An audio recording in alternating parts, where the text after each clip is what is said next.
Bismillahirrahmanirrahim. Assalamualaikum warahmatullahi wabarakatuh.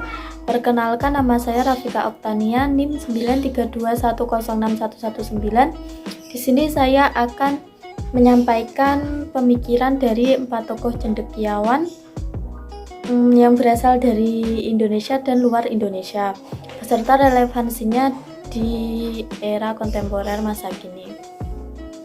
Yang pertama yaitu Muhammad Naqib Al-Atas, Islamisasi ilmu.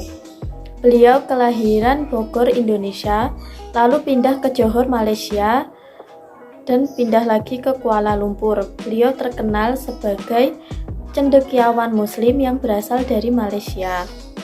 Beliau memaparkan bahwa perlu diadakannya islamisasi ilmu karena keilmuan yang sampai pada dunia Islam saat ini sudah banyak terkontaminasi westernisasi atau kebarat-baratan.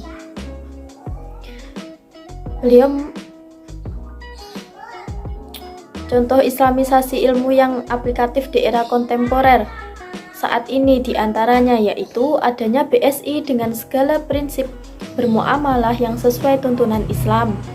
Yang kedua, progres TAIN menjadi UIN, di mana notabene ketika PTKIN telah berubah menjadi UIN, maka tentu di dalamnya terdapat berbagai jurusan keilmuan umum, jadi tidak hanya jurusan yang bersifat agama saja. Lalu yang kedua yaitu pemikiran Muhammad Arqaun, Rethinking Islam. Pemikiran Arqaun tergolong pemikiran yang moderat mengenai pemaknaan ulang dalam konsep pengkajian Islam.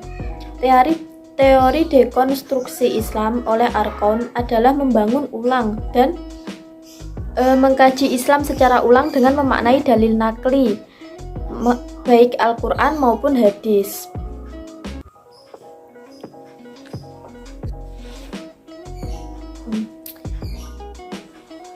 Tidak hanya secara tekstual saja, melainkan juga dengan menjelaskan konteks situasi dan keadaan yang ada pada masa dan suatu tempat tertentu.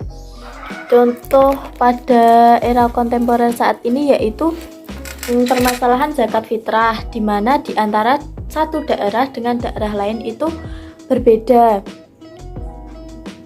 karena perbedaan jenis makanan pokoknya. Di Indonesia menerapkan zakat dengan beras, di daerah lain ada yang menggunakan gandum dan sebagainya. Selanjutnya yaitu pemikiran Muhammad Amin Abdullah, integrasi keilmuan integratif interkonektif. Beliau lahir pada 28 Juli 1953 di Desa Margomulyo, Kecamatan Tayu, Pati, Jateng. Latar belakang pemikirannya yaitu ilmu keislaman yang berkembang selama ini masih bersifat fragmentaris dan belum memiliki keterkaitan dengan isu-isu kekinian. Oleh karenanya diperlukan upaya membangun epistemologi keilmuan integratif interkonektif. Upaya mempertemukan antara ilmu agama Islam dan ilmu umum. Pertemuan keduanya akan mempererat satu sama lain sehingga bangunan keilmuan masing-masing akan semakin kokoh. Implikasi dari spiderweb atau teori integratif interkonektif keilmuan yang pertama yaitu implementasi K13 di lembaga pendidikan yang mana terdapat integrasi interkoneksi antara rumpun muatan pelajaran umum dan agama serta 4 kompetensi di dalamnya yaitu spiritual, pengetahuan, keterampilan, dan sosial. Yang kedua yaitu konsep kurikulum MBKM. Kepanjangannya yaitu